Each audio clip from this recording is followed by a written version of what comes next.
السلام علیکم ورحمۃ اللہ وبرکاتہ. کیا حال ہے سب کا؟ روزے اچھے گزر رہے ہیں الحمدللہ. نحمده ونصلی علی رسولہ الکریم. اما بعد فاعوذ باللہ من الشیطان الرجیم. بسم اللہ الرحمن الرحیم. رب اشرح لی صدری ویسر لی امری واحلل عقدۃ من لسانی یفقہوا قولی. تو آپ میں سے کس نے کسی کو قرآن پڑھ کر سنایا؟ السلام علیکم. میں نے پہلے اپنے ہسبینڈ کو پڑھ کے سنایا، اس کا عربی بھی اور ترجمہ بھی، کیونکہ وہ خود اتنا اس طرح قرآن نہیں پڑھتے بہت زیادہ. تو میں نے مغرب سے پہلے ہاف آور پہلے میں ان کو کہا کہ میں نے آپ کو آج قرآن سنانا ہے اور آپ جو ہے نا غور سے سنیے گا، اور میں آپ سے پھر پوچھوں گی بس میں سے کہ آپ نے کیا سیکھا ہے. آپ تو پوری ٹیچر بن گئی ہیں. بس پھر ان کو الحمدللہ ان کو بتایا، ترجمہ بتایا اس کا ساتھ ساتھ، اور تھوڑا سا تفسیر تھوڑی سی جتنی مجھے آ سکتی تھی، اور باقی ان کو شروع میں جس سے مومنوں کی نشانیاں ہیں اور سب کچھ. اور پھر ان سے میں نے پوچھا کہ آپ کو کیا ذہن میں آتا ہے نا مومنوں کی کیا کیا نشانیاں ہیں، تو میم انہوں نے پھر اپنا تھوڑا سا بتایا.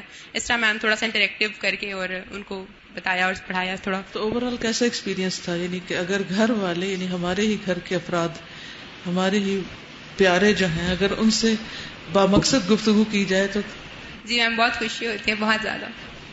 ورنہ عموماً ہماری گفتگو کا موضوع کیا ہوتا ہے؟ گھر والوں کے ساتھ، اپنے عزیزوں کے ساتھ صرف دنیا پہ بات کرتے ہیں. دنیا کے مسائل، دنیا کی ضروریات، سب کچھ دنیا کے گرد گھومتا ہے.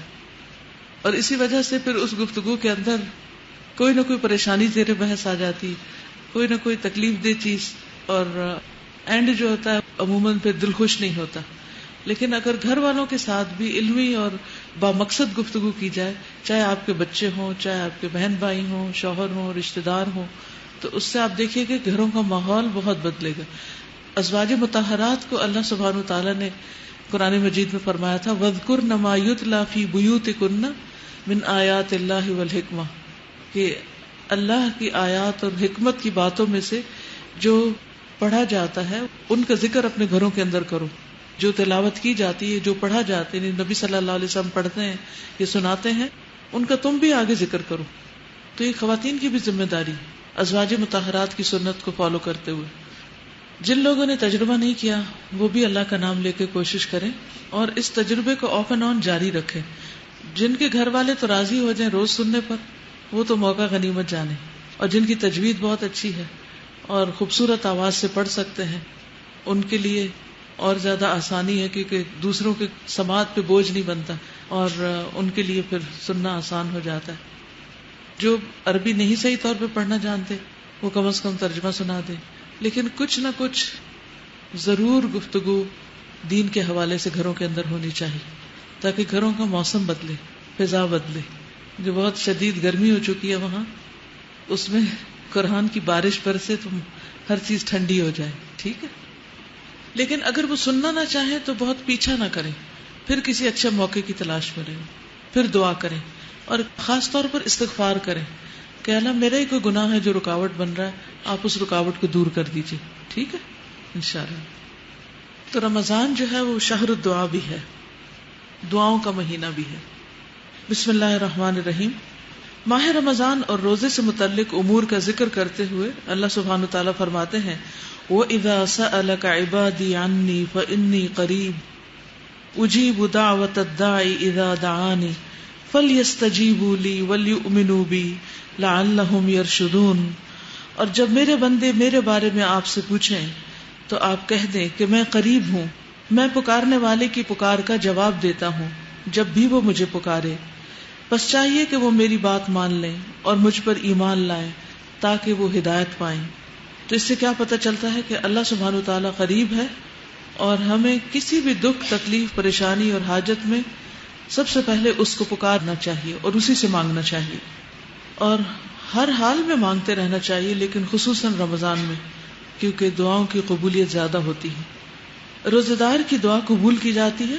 حضرت انس کی روایت ہے کہ رسول اللہ صلی اللہ علیہ وسلم نے فرمایا 3 آدمیوں کی دعا رد نہیں کی جاتی، باپ کی دعا، روزہ دار کی اور مسافر کی. یعنی باپ اپنے بچوں کے لیے جب دعا کرتا ہے تو وہ دعا بھی قبول ہوتی، اور اسی طرح روزہ رکھنے والا، اور پھر جب آپ سفر کی حالت میں ہیں. ویسے تو جب آپ گھر سے یہاں تک آتے ہیں تو یہ بھی ایک چھوٹا سا سفر ہی بن جاتا ہے، تو طالب علم بھی ہوتے ہیں آپ, اور طالب علم کے راستے میں تو فرشتے پر بچھاتے ہیں, تو اس لیے اس موقع کو بھی نہ گنوایا کریں. اس میں بھی آپ راستے میں آتے ہوئے دعائیں ضرور کیا کریں, کیونکہ یکسوئی کا موقع بھی ہوتا ہے.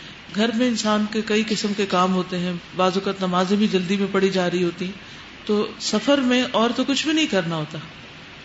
زیادہ سے زیادہ ہم جو ساتھ بیٹھا اس سے کوئی چھوٹی موٹی بات کر لیتے ہیں, اور اگر چھوٹی موٹی کرتے بھی ہیں تو اس کو بھی تقسیم کر لیں. کچھ وقت اپنے سفر کے ساتھیوں کے ساتھ اور کچھ وقت اپنے رب کے ساتھ بات کرتے ہوئے گزاریں. تو اللہ سبحانہ وتعالیٰ سے ضرور دل ہی دل میں اس کو پکار دے کہ ضرور دعائیں کریں. تو یہ کرنے کا کام ہے, لکھ لیجئے.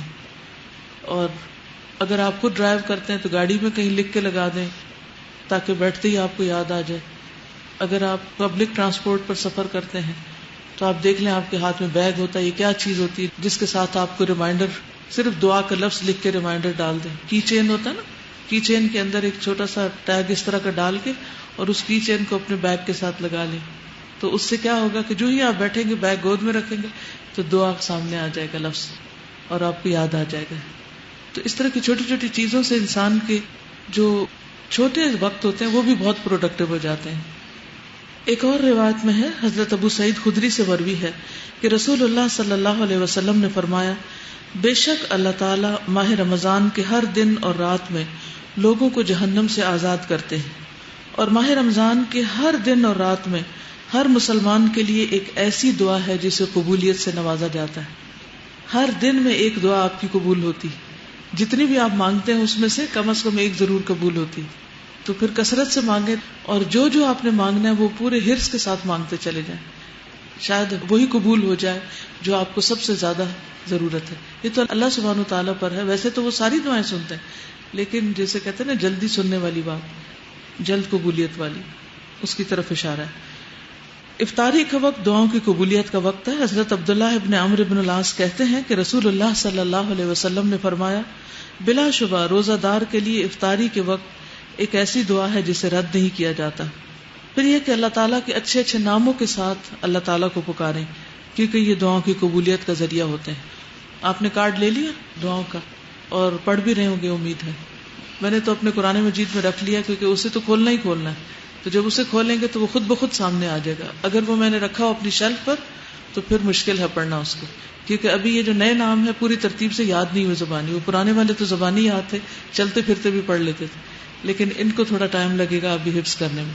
تو اس لیے دیکھ کر پڑھنا شروع کر دیں. روز دیکھ کے پڑھنا شروع کریں گے تو آہستہ آہستہ زبانی بھی یاد ہو جائے گی.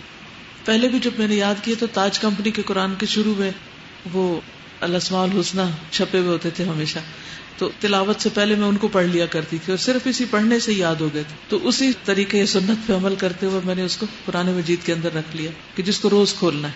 تو آپ بھی انشاءاللہ کوئی ایسی جگہ اس کو رکھے جہاں روز کھولیں, کیونکہ اللہ سبحانہ وتعالیٰ خود فرما رہے وَلِلَّهِ الْأَسْمَاءُ الْحُسْنَى فَادْعُوهُ بِهَا, کہ اللہ کے ہیں اچھے اچھے نام, اسے ان ناموں کے ساتھ پکارو.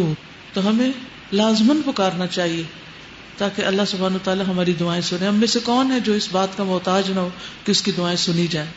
پھر اسی طرح یہ ہے کہ سب دعائیں زبانی یاد نہیں رہتی, چاہے زبانی یاد بھی ہو. تو ایسی صورت میں ہم کیا کر سکتے ہیں, ان کو دیکھ کے بھی پڑھ سکتے ہیں, لیکن دیکھتے ہوئے اس طرح نہ پڑھیں جیسے آپ کو تلاوت کر رہے ہیں. دیکھ کے پڑھیں اور رکیں, اور آپ حیران ہوں گے کہ عین وہی دعائیں آپ کے سامنے آ رہی ہوں گی جس کی آپ کے اندر طلب ہوگی یا آپ اس کے لیے پریشان ہوں گے کہ میرا یہ مسئلہ حل ہو جائے. تو عین وہ آپ سوچتے ہوئے جا رہے ہوں گے اور آپ کتاب کھولیں گے تو وہی دعا سامنے, تو آپ کو پھر گڑ گڑا کے مانگے, توجہ کے ساتھ مانگے, کیونکہ غافل دل کی دعا نہیں سنی جاتی. اسی طرح شام کے وقت جب افطار سے پہلے اپنے کام وام ختم کر کے پھر کوشش کریں کہ کچھ وقت سکون کا ہو اور اس میں اللہ تعالیٰ کو پکاریں. اللہ تعالیٰ کے کچھ اچھے اچھے نام بھی ہیں یہاں, جو سارے اگر آپ کو یاد نہیں بھی تو کچھ نام یاد کر لیجئے, جیسے یا اللہ, یا رحمان, یا رحیم, یا حی, یا قیوم, یا ذا الجلال والاکرام, یا احد, یا صمد, یا وتر, یا فرد, یا مجیب الدعوات, یا بدیع السماوات والارض, یا رب. تو ان ناموں کے ساتھ آپ اللہ تعالیٰ سے دعا کریں گے تو انشاءاللہ دعا جلد قبول ہوگی. اللہ تعالیٰ ہمیں توفیق عطا فرمائے.